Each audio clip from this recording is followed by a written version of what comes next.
Hello, inclusive leaders. Welcome to Lead at Any Level Live. I am so glad to be back with you. Today is Monday, February 27th. I was gone last week because I was sick. I can see that I have a green halo again, so I'll try to fix that with some lighting. And while I'm doing that, let me know where you're logging in from and who you are in the comments in the chat. And I will see if I can see that as well. Let me see about some lighting. Oh, goodness, guys. I tell you, I got a new computer and all kinds of heck is breaking loose in my office. Okay, so it kind of sort of didn't work, did it? Okay, that's all right. Well, welcome to Lead at Any Level Live. I am Amy C. Waninger, the Inclusion Catalyst. And today I want to talk to you about this phrase, this absolute nonsense I keep hearing. I hear it everywhere I go. I was in line to get on a plane a couple weeks ago, and I was talking to my son and about somebody we knew who was graduating from college, and she wants to go, or she's going to college, and she's going to a dental hygienist program. And I said, I think she'll have really good job prospects because I know that's a field that's really in demand. And the guy in front of us in the line was listening in our conversation, and he said, well, she'll definitely have a job. And I said, yeah. He said, stuff like that is just really popular right now. I said, yeah, it is.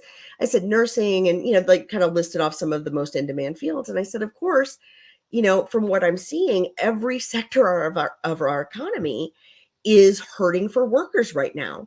There's a pilot shortage, there's a doctor shortage, there's a therapist shortage, right? There's all these industries and professions. The trades are really, trying to get people back in, right?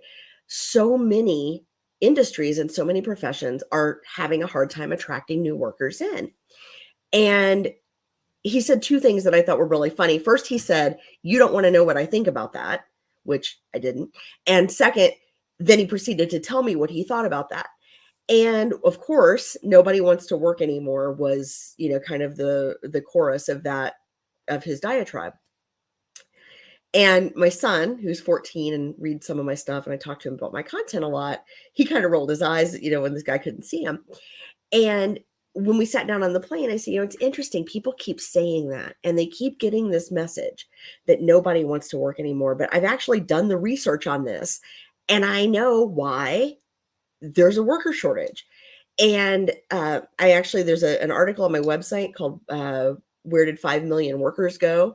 It was reported early last year, I think Q1 of 2022 and going into Q2 last year, that we were 5 million workers short of, if we had everybody that was looking for work got a job, there would still be 5 million open positions after everybody was working.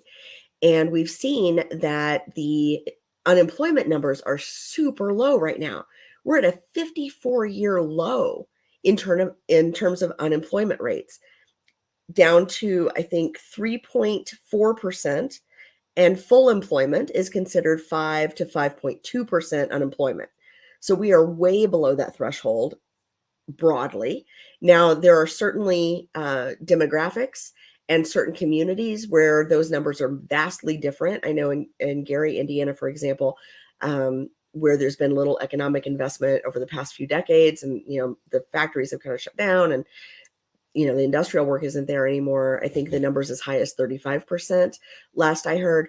So I know that it's not 3.4% unemployment everywhere, but broadly across our economy, those are the numbers, right?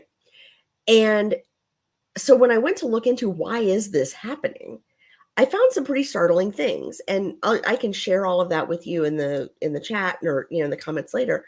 But here's why I want to speak about this narrative in particular. I think it is so damaging. When we couple nobody wants to work anymore with this notion of quiet quitting, let me tell you why this is a problem. Number one, people do want to work. People are working really hard. They worked really hard through the pandemic. They may have worked from home, those who could, but they worked really hard. We didn't see losses in productivity while people were working from home. We've not seen, even though they were not only working from home, but dealing with, illness themselves, dealing with family members who were ill, having kids who were at home because daycares and schools were closed. Now there's a daycare worker shortage. I mean, they were dealing with a lot. Our workers were dealing with a lot for the past 3 years, and they still got the job done. So stop and think about that for a minute before we say nobody wants to work or, people are quiet quitting. The second piece of that is that there really aren't as many people in the labor market as there used to be. Now, I can give you 5 reasons for that. Number one, we've lost somewhere between 250,000 and 500,000 people of working age who have died of COVID in the last 3 years. That doesn't count the people that, the vast majority of those deaths that were among, the population that's retirement age or older. But we lost between 250,000 and 500,000 people just working age people to COVID over 3 years. We've lost maybe as many as 6 to 8 million people who had COVID and have never fully recovered. And so now they're disabled because of that. We also had a large percentage, as many as 1 in 5 or 1 in 4, depending on which studies you read, people living with a disability already in the US. And those people were, if they were immunocompromised, which they probably were, if they're disabled already, were staying home in larger numbers as well and still have not returned to work because of their immunization concerns. So we've lost, however many millions of people to disability newly since COVID started. Our immigration numbers have shifted wildly because due to COVID, the immigrants stopped coming into the country. We kind of shut down immigration in some capacities. And so, people who were coming in on working visas, that number was cut in half. Other types of, incoming workers were cut in half. We lost about 1 million to 2 million people a year due to that. Then you add in that we had a bunch of people who retired. Baby boomers are a big chunk of our population. And we kept saying someday they're going to retire. Well, 2020 was someday for an additional 3.5 million baby boomers who retired on top of the normal trend. So we have seen a big shift in people leaving the workforce for a variety of reasons, none of them because they don't want to work, but because they can't work or they're no longer with us, or, they've been working for 50 years and they're done now, right? They've retired. So I want to be very careful about this narrative that nobody wants to work, because I don't think that it's true. By and large, of course, there's always, you can always point to somebody's, deadbeat cousin that doesn't want to work. But, in terms of broad swaths, we've got a fully employed workforce at this point. And the other reason I think that this is so damaging, this notion that nobody wants to work anymore, is that if we are seeking workers and we're doing it with an attitude of nobody wants to work, first of all, we're not going to attract the kinds of workers that we want. We're not going to attract the employees that really want to be with us. But more importantly, we are not taking responsibility as employers for the problems in our own organizations. We are not saying nobody wants to work here right now, or we can't attract the right people, or we can't retain good employees. And really, when we say nobody wants to work anymore, what we really need to do is look back at ourselves and say, why, if unemployment is so low, and everybody's losing people, why are we losing more people than we want to be? Why aren't we able to retain? Why aren't we able to attract? And if you can answer that question, it won't matter if people want to work or not, because they'll want to work for you. So I want to be really careful about this narrative of lazy workers or people don't want to work. I don't buy it. I think it's complete BS. And I think that if we can get more creative about how we retain people, and that doesn't always mean paying them more. Sometimes it does. But usually it's about showing appreciation for the people that do show up every day, right? And if we know what's important to them, we know why they stay, we can do more of it. If we know who feels included and who doesn't and why, we can start to fix some of that. If we're investing in folks, we know that millennials and Gen Xers especially are attracted to and retained by things like professional development, sincere commitment to diversity, equity, and inclusion in your organization, a real focus on culture, not just a performative one. If we can get those things right in our organizations, we'll have less to worry about in terms of turnover or open positions or not being able to fill open roles. So if you hear somebody say, well, nobody wants to work anymore, my challenge to you is to speak up and say, well, actually, there are more open positions than there are people available to work right now. Or did you know we've lost somewhere in the neighborhood of 6 to 8 million people to COVID and long COVID? Or did you know that, 60% of the workers that aren't here anymore actually retired in 2020 as a result of, aging out of the workforce and, the fact that there was a pandemic on. So there are lots of ways we can counter this narrative. And I think we need to be careful how we think about this.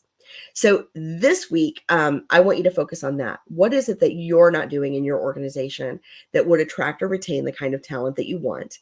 And can you challenge this narrative of no one wants to work anymore? So that's what I have for you today. I hope that this was helpful. I will have all of this available very soon in a white paper that you'll be able to download. I'm really proud of this paper. It's about a 23-page position paper on how to survive the labor crisis. It's coming very soon. I will let you know as soon as it's available for download. This week, every weekday at 4 p.m. Eastern, I'll be dropping an episode of Leader Tips. I haven't decided what the focus will be this week, but it might be where did 5 million workers go? I may just make that case every day this week for folks as a reminder. And then this week in the Including You podcast, which is live as a video on Thursday at noon Eastern, wherever you're watching this, you can find Including You. I will be interviewing Dr. Larissa Estes White. Dr. Estes White is part of All in Alameda County in California. And her organization serves as kind of an incubator for community improvement initiatives. And she has some amazing success stories from her organization and some of the nonprofits and community service organizations they've spun up. So you'll want to make sure and catch that. But my favorite quote from her in this whole interview, I'll give you a little teaser. She talks about ask for what you need, not what you think you can get, when it comes to diversity and inclusion work. And I think that's really important for all of us to remember as we're talking about employee retention, employee attraction, making sure people feel valued and welcomed in our organizations. We need to ask for what we need, not what we think we can get, and start the negotiations there. So that's what I have coming up for you this week. If you agree with me that it's not that people don't want to work, it's not that people are lazy. It's not that people are quiet quitting. It's that we need to do a better job of investing in our people and showing them how much we care. Then you're the kind of person I want to work with. And you can find time on my calendar at www.workwithlaal.com for lead at any level. Workwithlaal.com. And we can talk about how we can assess and advise and train your leaders so that you're sure that you're attracting and retaining and developing the talent that you need so you have inclusive leaders at every level of your organization. Because if you, like me, believe that leaders can be anywhere and should be everywhere, I can help you get there. So that's all I have for you today. Thank you so much for those who tuned in today to Lead at Any Level Live. I hope to see you every weekday this week at 4 p.m. and also at noon Eastern on Thursday for Including You. If you miss Including You on Thursday as a video, you can find it on my YouTube channel, or you can tune in Friday, wherever you get your podcasts. Look for Living Corporate Podcast. And we are the Friday show in that series. So thank you all so much. I hope you have a great week. I am so glad to be back and feeling better. And I look forward to seeing you next week for another Lead at Any Level Live.